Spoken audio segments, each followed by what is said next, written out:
अब देखो आगे प्रश्न बड़ा श्रेणी क्रम संयोजन के परिपथ का चित्र बनाते हुए तुल्य प्रतिरोध ज्ञात करने सूत्र स्थापित कीजिए। सूत्र है कर श्रेणी क्रम संयोजन का R बराबर R1 plus R2 plus R3। तो ये सूत्र कैसे उत्पन्न हुआ इसको स्थापित करके दिखाइए अपन चित्र के द्वारा। ये सूत्र आया कहां से? R बराबर R1 plus R2 plus R3 कैसे उत्पन्न हुआ? तो इसके लिए बड़ा प्रश्न श्रेणी क्रम संयोजन के परिपथ का चित्र बनाते हुए तुल्य प्रतिरोध ज्ञात करने का सूत्र स्थापित कीजिए। पहले अपन परिपथ का चित्र बनाएंगे। परिपथ का चित्र बना के देखेंगे सूत्र उत्पन्न कैसे हुआ। तो परिपथ का चित्र के लिए अपन 3 चालक डालेंगे। इसको रखेंगे अपन R1, ये R2 और ये R3। ये 3 तार ले लिए, 6 ले लिया, K ले लिया। अब श्रेणी क्रम संयोजन की परिभाषा ये होती है कि 3 प्रतिरोध तार क्रमशः R1, R2 और R3 इस प्रकार से संयोजित हो कि R1 का पहला सिरा परिपथ से, इसका दूसरा सिरा R2 के पहले सिरे से और R2 का दूसरा सिरा R3 के पहले सिरे से तथा R3 का दूसरा सिरा विद्युत परिपथ से संयोजित हो। तो इस प्रकार के संयोजन को श्रेणी क्रम संयोजन कहा जाता है। श्रेणी क्रम संयोजन में प्रवाहित धारा का मान तो होता है समान। प्रवाहित धारा यानी I, प्रवाहित धारा I का मान तो होता है समान, जबकि उत्पन्न विभवांतर V का मान अलग अलग होता है। यानी R1 में भी इतनी धारा जाएगी, R2 में भी इतनी धारा जाएगी और R3 में भी इतनी धारा जाएगी। तीनों में धारा का मान समान होगा, जबकि धारा प्रवाहित करने पर R1, R2 और R3 के सिरों के मध्य जो विभवांतर उत्पन्न होगा उस विभवांतर का मान R1, R2 और R3 तीनों में अलग अलग होगा। कहने का मतलब है कि श्रेणी क्रम संयोजन में प्रवाहित धारा का मान समान होता है, जबकि उत्पन्न विभवांतर का मान अलग अलग होता है। यदि अपने आप मानेंगे यदि परिपथ में प्रवाहित कुल धारा का मान I, परिपथ में प्रवाहित कुल धारा का मान I, ये कुल धारा I जा रही है, परिपथ में प्रवाहित कुल धारा का मान I तथा उत्पन्न कुल विभवांतर का मान V है। कुल धारा I है तथा कुल विभवांतर V है, तो ओम के नियम से V बराबर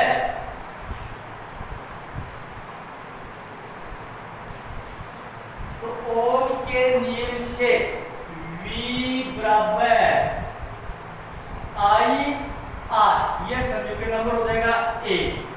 V बराबर I R, क्योंकि धारा का मान समान होता है। ये धारा है R1 में भी उतर जाएगी, R2 में उतर जाएगी, R3 में उतर जाएगी। तो अब लिखेंगे कि R1 में भी I धारा है, R2 में भी I है और R3 में भी I है।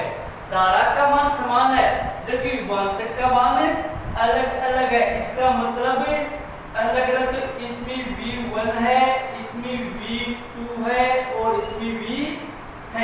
ये धारा विभवांतर का मान अलग है।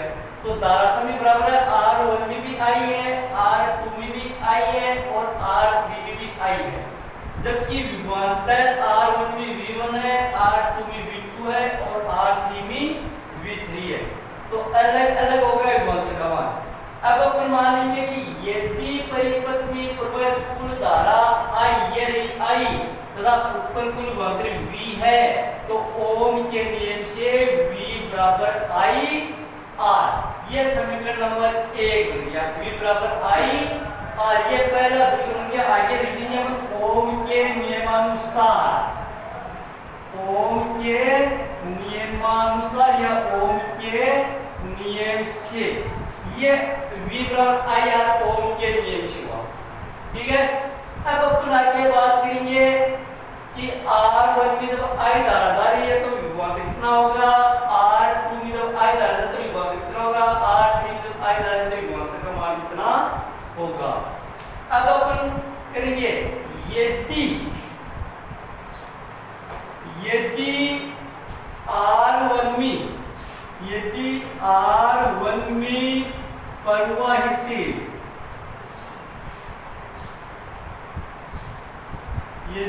R1 में प्रवाहित धारा का मान,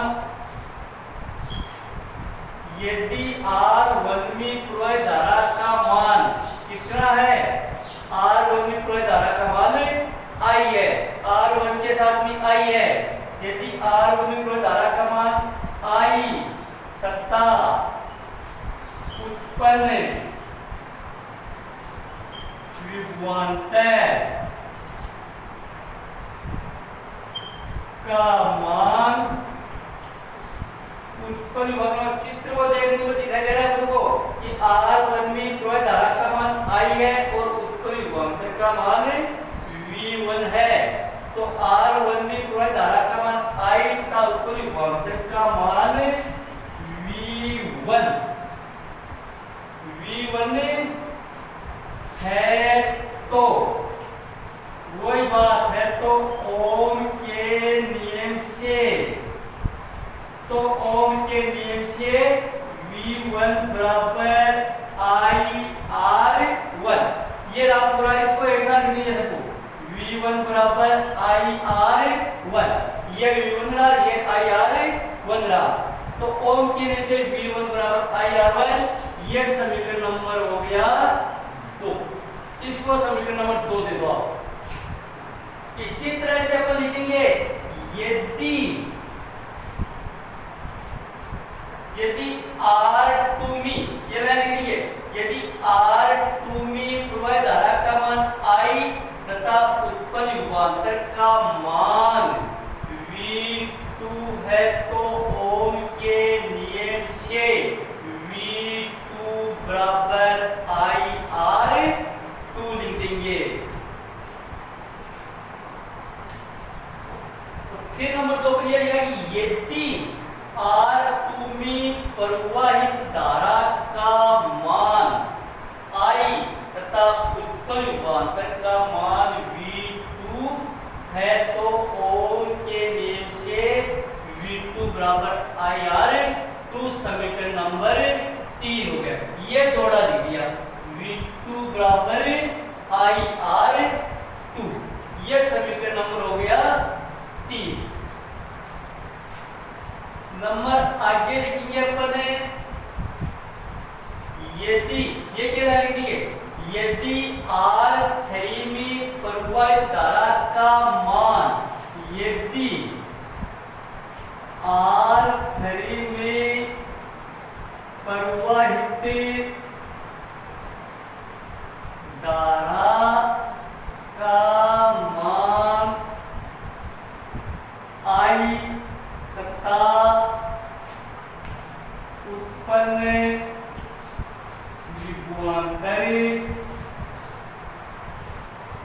विभवांतर का मान V3 है, तो ओम के नियम से क्या हो जाएगा, V3 बराबर IR3, समीकरण नंबर 4। तो तीसरी लाइन में क्या लिखा, यदि R3 में प्रवाहित धारा का मान I तथा उत्पन्न विभवांतर का मान V3 है, तो ओम के नियम से V3 बराबर IR3, ये जोड़ा उतार दिया, V3 बराबर IR3। इसके बाद में आगे बात आ जाएगी, यदि परिपथ में उत्पन्न कुल विभवांतर जितने भी जगह था V है, और फिर आ जाएगा V1, V2 और V3 है, तो अपन लिखेंगे चूंकि परिपथ में क्योंकि परिपथ में उत्पन्न मूल्य विभवांतर का मान v का मान अलग अलग प्रतिरोधों में उत्पन्न विभवांतर के योग के बराबर होता है।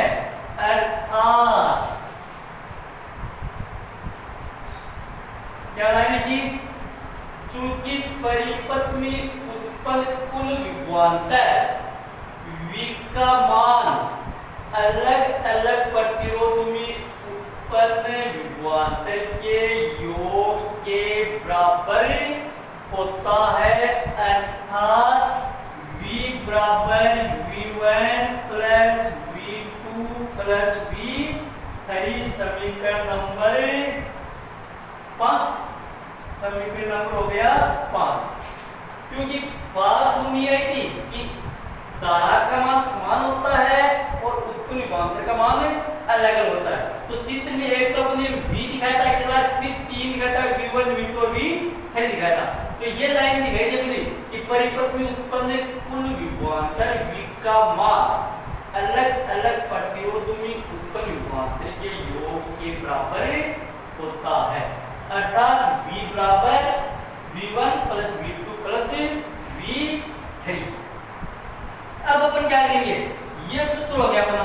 अब अपन क्या करेंगे, v का मान, v1 का मान, v2 का मान और v3 का मान लिखेंगे समीकरण में से। तो v1 का मान तो शुरू में दिखा था समीकरण नंबर 1, v का मान शुरू समीकरण नंबर 1 था, तो v बराबर i r ओम के नियम वाला। तो v का मान तो समीकरण नंबर 1 से लिखेंगे। v1 का मान कहां से लिखेंगे, समीकरण नंबर 2 से, ये v1 समीकरण नंबर 2 से लिखेंगे। v2 का मान कहां से लिखेंगे, समीकरण नंबर 3 से लिखेंगे। और v3 का मान कहां से लिखेंगे, समीकरण नंबर 4 से। ये तो रहा v का v बराबर i r होता है, v बराबर i r, ये समीकरण नंबर 1 था। तो इस v का मान तो 1 से लिखेंगे। v1 का मान समीकरण नंबर 2 ये रहा, v1 बराबर i r, ये मान लिखेंगे। और v2 की जगह क्या लिखेंगे, 3 वाला मान लिखेंगे। v3 की जगह क्या लिखेंगे, समीकरण नंबर 4, ये v3 रहा, ये आया 3, तो v3 की जगह ये मान लिखेंगे अपन। ठीक है, तो v बराबर v1 plus v2 plus v3 हो गया। अब अपन लिखेंगे नीचे लाइन v का मान समीकरण संख्या 1 से, v का मान समीकरण संख्या 1 से, समीकरण नंबर 1 से तथा v1 v2 व v3 का मान, v1 v2 व v3 का मान समीकरण संख्या क्रमशः v1 v2 v3 का मान समीकरण संख्या, समीकरण नंबर 2, 3 व 4 से रखने पर समीकरण का मान लिख देंगे। v1 का मान समीकरण नंबर 1 से, v2 का समीकरण नंबर 2 से, v3 का 3 से और v3 का नंबर 4 से रखने पर, तो मान रखेंगे तो क्या सूत्र आएगा, मान जब रखेंगे तो v की जगह तो लिखेंगे ये मान i r बराबर, ये तो v की जगह लिख दिया, ये मान रहा v बराबर i r, तो इस v की जगह i r लिख दिया। v V1 की जगह क्या लिखेंगे IR1 प्लस V2 की जगह क्या लिखेंगे IR2 प्लस V3 की जगह क्या लिखेंगे IR3 समीकरण नंबर 6। यह समीकरण नंबर 6 हो गया। तो यह V का मान IR और ये V1 का मान IR1 और V2 का मान IR2 और V3 का मान IR3 समीकरण नंबर दे दिया कितना 6 दे दिया। अब क्या करेंगे ये IR बराबर I क्या आ गया कॉमन आ गया I बराबर R1 plus R2 plus R3 फिर कॉमन ये I और ये I कट जाएगा R बराबर क्या जाएगा R1 plus R2 plus R3 plus दो डॉट करके RN कितने भी R दो लेकिन अपने 3 ही जोड़ा है क्योंकि ऊपर चित्र में 3 ही दिया ऊपर करो R1 R2 R3 तो R1 R2 R3 तो IR बराबर IR1 plus IR2 plus IR3 IR I हम कॉमन आ गया तो R1 plus R2 R3 I से I कट जाएगा R बराबर R1 plus R2 plus R फिर ये तो सूत्र था पहले लेकिन जो पहले बात की थी ये सूत्र था श्रेणी में चलूंगा तो R बराबर R1 plus R2 plus R3 यानी श्रेणी क्रम संयोजन में तुल्य प्रतिरोध का मान अलग अलग प्रतिरोधों के योग के बराबर होता है अर्थात R बराबर R1 plus R2 plus R3 यही श्रेणी क्रम संयोजन का नियम कहलाता है। इस तरह से सूत्र उत्पन्न हो गया समीकरणों के द्वारा कुछ नहीं किया सिर्फ भाषा लिखते चले और समीकरण लिखते गए। ठीक है तो ये सारी बात होगी श्रेणी क्रम संयोजन की। अब पूरा प्रश्न एक साथ कैसे करेंगे ये टुकड़ी में सारा प्रश्न हो गया।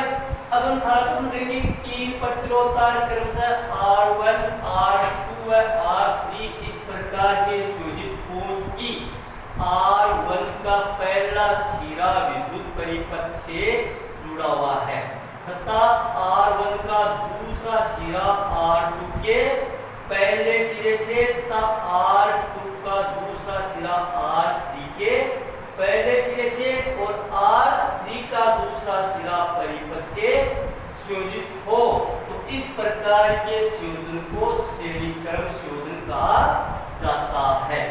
श्रेणी क्रम संयोजन में प्रवाही धारा का मान समान होता है तथा उत्पन्न विभवांतर का मान अलग अलग होता है। यदि परिपथ में प्रवाहित कुल धारा I तथा उत्पन्न कुल विभवांतर V है तो ओम के नियम से V बराबर IR समीकरण नंबर दे दिया 1। फिर अपनी बात की कि यदि R1 में प्रवाहित धारा का मान I तथा उत्पन्न विभवांतर का मान V है तो ओम के नियम से V1 बराबर IR1 समीकरण नंबर 2 दे दिया। फिर दे दिया कि यदि R2 में प्रवाहित धारा का मान I तथा उत्पन्न विभवांतर का मान V2 है तो ओम के नियम से V2 बराबर IR2 समीकरण नंबर 3। और यदि परिपथ में प्रवाहित धारा का मान यदि R1 में प्रवाहित धारा का मान I तथा उत्पन्न विभवांतर का मान V3 है R3 की बात है V3 है तो ओम के नियम से V3 बराबर IR3 हो गया। यह समीकरण नंबर दे दिया कितना 4 दे दिया। फिर अपनी बात लिखी चूंकि परिपथ में उत्पन्न कुल विभवांतर V का मान अलग अलग प्रतिरोध में उत्पन्न विभवांतर के योग के बराबर होता है अर्थात V बराबर V1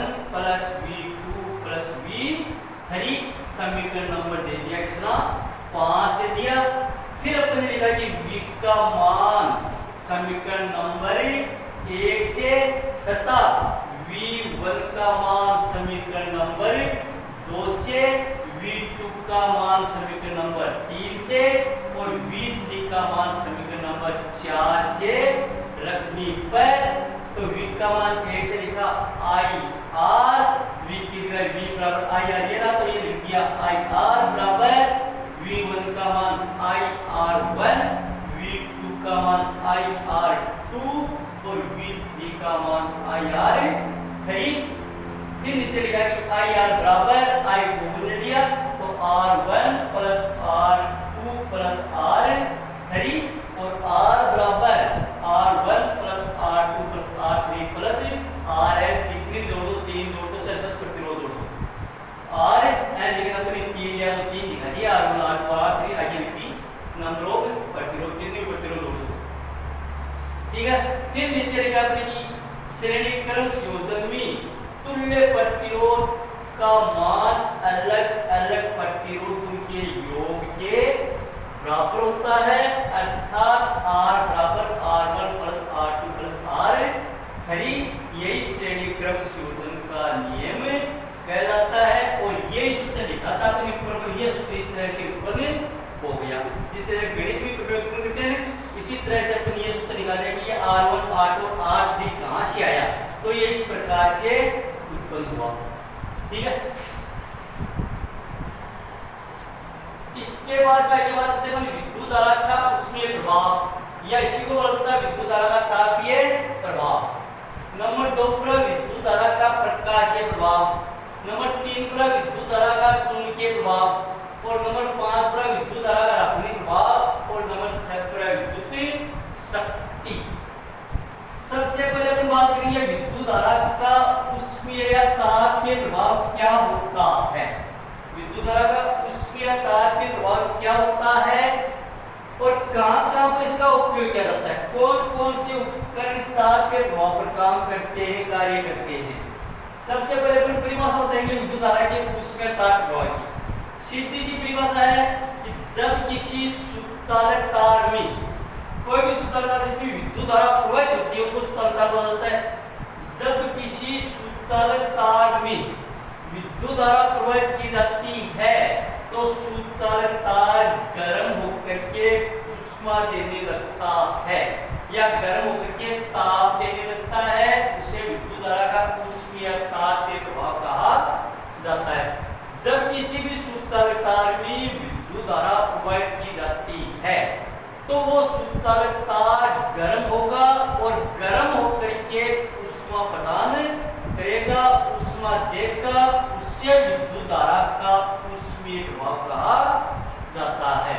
कौन कौन से विद्युत उपकरण हैं, कौन कौन सी विद्युत युक्तियां हैं जो पहले गर्म होती हैं और गर्म होकर के अपने को ऊष्मा देती हैं, वो सारी की सारी युक्तियां, सारे के सारे उपकरण इसी सिद्धांत पर कार्य करते हैं।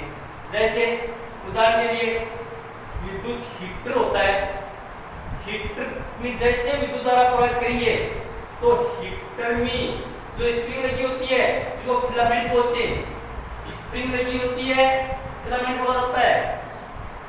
किसकी बनी होती है, या तो बनाते हैं नाइक्रोम की या बनाते हैं फिर क्रोमेर की। नाइक्रोम या क्रोमेर की बनी होती है। क्यों बनाते हैं, विद्युत हीटर में वो स्प्रिंग या नाइक्रोम की या क्रोमेर की एक मिश्र धातु होता है, मिश्र धातु मिलाकर बनाया जाता है। इसकी एक विशेषता होती है, नहीं तो बार बार वो उड़ जाएगी, जल जाएगी। इनका प्रतिरोध, विशिष्ट प्रतिरोध अधिक होता है, विशिष्ट प्रतिरोध ज्यादा होगा, ताप को सहन करने की शक्ति इसमें ज्यादा होती है, इसलिए इसमें बनाया जाता है। तापन तत्व भी बोलते हैं इसको, तापन तत्व के नाम से भी जाना जाता है। तो एक तो हीटर इसी सिद्धांत पर कार्य करता है, क्योंकि हीटर में जैसे विद्युत धारा प्रयोग करेंगे तो हीटर पहले गर्म होगा, इसके बाद में तुमको ऊष्मा देगा। तो विद्युत हीटर है वो विद्युत धारा के ऊष्मीय सिद्धांत पर कार्य करता है। प्रेस, विद्युत इस्त्री बोलते हैं इसको, प्रेस बोला जाता है। पहले गर्म होगी